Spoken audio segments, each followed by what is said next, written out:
ញោមហៅហៀងលីហេងភ្នាល់គ្នាម្នាក់100000បើនរណាគេអាចយកលុយ100រៀលនេះហើយទៅដូរបានរបស់ថ្លៃជាងគេគឺជាអ្នកឈ្នះលក្ខខណ្ឌត្រូវតែទទួលយករបស់ណាដែលគេព្រមប្ដូរឲ្យហាមប្រាប់គេថាលេង challenge ហាមសុំដូរយករបស់ថ្លៃហើយពួកយើងក៏បានដាក់ម្នាក់$25ចូលទៅក្នុងគណនី ABA មួយហើយអ្នកឈ្នះនឹងមានសិទ្ធិយកលុយ$75នៅក្នុងកុងនោះជាប់ជាមួយនឹង Alipay ហើយដើរចាយនៅប្រទេសចិនតាមចិត្តដោយសារតែខ្ញុំនេះមានភាពអត់ធ្មត់ទេខ្ញុំក៏បានធ្វើការដូរ100រៀលជាមួយនឹងបងនៅapplication យន្តហោះខ្មែរហើយខ្ញុំដូរបានខ្ញុំមាន100រៀលបងមានរបស់អ្វីដែលពិសេសដូរឲ្យខ្ញុំអត់មានបិចមក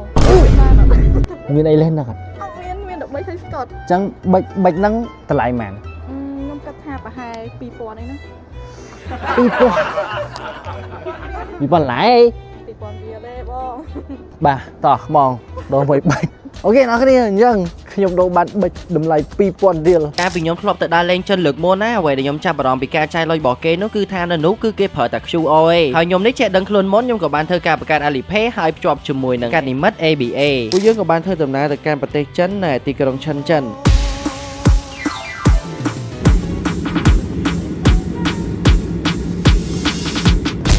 ឡើយគឺយើងបានមកដល់ប្រទេសចិនហើយគឺនៅឯឈិនចិនណាបាទចង់ដឹងថាតើមើល3នាក់គាត់ហ្នឹងដូរបានស្អីគេសំខាន់ខ្ញុំបានបិចនេះអូបាយសំខាន់បានបិច2000ចាញ់គេបាត់ហើយហើយនៅពេលដែលទៅដល់ប្រទេសចិនដំបូងគឺដូចអ្វីដែលខ្ញុំគិតមែនការចាយវាយរបស់គេគឺប្រើតែ QR ឯងធ្លាប់តែនៅខ្មែរប្រើ ABA scan QR បងលុយស្រួលដល់ពេលម្ដងនេះគេប្រើប្រាស់ការចាយលុយតាម QR ដែរគឺងាយស្រួលមែនទែនហើយនៅនេះបើសិនជាយើងចាយលុយក្តាស់ក៏គេអត់ទទួលដែរYou accept this? What? No. នេះអត់ចាយលុយទេហើយដើម្បីភ្ជាប់បានណាគឺងាយស្រួលខ្លាំងមែនតើដំបូងឡើយគឺយើងគ្រាន់តែធ្វើការបើក ABA Mobile ចូលទៅក្នុងកាតរួចធ្វើការបើកកាតនិមិត្តថ្មីជ្រើសរើសប្រភេទកាតកំណត់ចំនួនចំណាយក្នុងមួយថ្ងៃហើយធ្វើការចុចបើកជាការស្រេចហើយសម្រាប់ការបើកកាតនិមិត្តនេះដែរគឺមិនអស់ថ្លៃសេវាអ្វីទាំងអស់ free ទាំងថ្លៃបើកកាត free ទាំងថ្លៃសេវាប្រចាំឆ្នាំបន្ទាប់មកទាញយកកម្មវិធី Alipay ហើយចុះឈ្មោះជាមួយនឹងលិខិតឆ្លងដែនរបស់អ្នកគ្រាន់តែធ្វើតាមជំហានងាយៗតែមួយផ្លែតបានហើយរួចធ្វើការភ្ជាប់កាតនិមិត្តដែលយើងបានបង្កើតនៅក្នុង ABA បាញ់មិញហ្នឹងជាមួយនឹង Alipay គឺជាការស្រេចហើយអ្នកគ្នាអាចធ្វើការចាយវាយបាននៅប្រទេសចិននៃដោយគ្រាន់តែ scan QR ឬក៏ឲ្យ QR គេ scan និយាយទៅគឺស្រួលប្រើខ្លាំងមែនតើហើយមួយទៀត Alipay នេះចង់ហៅតាក់ស៊ីឬក៏ប្រើប្រាស់ជាមធ្យោបាយធ្វើដំណើរសាធារណៈផ្សេងៗនៅប្រទេសចិនក៏បានដែរហើយនៅពេលដែលយើង scan ចាយភ្លាមយើងនឹងទទួលបាន notification បញ្ជាក់ពីការចាយលុយរបស់យើងតាមរយៈ ABA Mobile ភ្លាមមកបែបហ្នឹងវាអាចធ្វើឲ្យយើងងាយស្រួលក្នុងការតាមដានការចាយវាយរបស់យើងអូ sorry អូខេនេះកន្លែង scan គេនេះអូប្រសេះបាត់គាត់អានេះជួយចេញប្រសេះបាត់អូ6អស់6យន់ខ្ញុំចុច done ហើយហ្នឹង Is it already អូខេបានហើយបានញ៉ាំបាត់ឯងឡើងដល់វគ្គហៅហៀងគាត់យក100រៀលទៅដូរជាមួយនឹងមនុស្សដែលដែរស្គាល់សោះនៅឯប្រទេសចិនហើយនេះគឺជាអ្វីដែលគាត់ដូរបាន Thank you so much Thank you so much and I'll give you my country currency and 100 real 100 real and it's kind of okay you see 100 oh yeah. It's the same 100 and it's like 1 USD អូ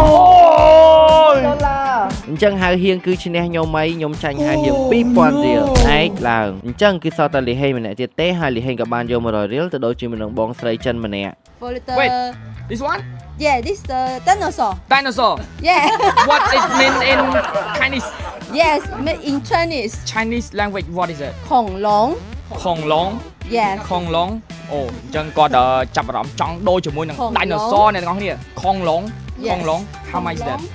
20元20 yen 20អញ្ចឹងគាត់ថាបដូរអានេះជាមួយខ្ញុំហើយមានតម្លៃ20យន់អ្នកទាំងអស់គ្នាអញ្ចឹងអ្នកដែលឈ្នះនោះគឺលីហេដោយសារតែថ្ងៃឡើងគឺពួកយើងត្រូវទៅប្រទេសខ្មែរវិញហើយខ្ញុំនេះក៏បានធ្វើការដើរទិញអ្វីៗខ្លះៗដើម្បីយកទៅផ្ញើអ្នកនៅខ្មែរហើយរាល់ការទិញទាំងអស់គឺខ្ញុំប្រើប្រាស់ការទូទាត់ជាមួយនឹង Alipay ដែលខ្ញុំបានធ្វើការភ្ជាប់ជាមួយនឹងកាតនិមិត្ត ABA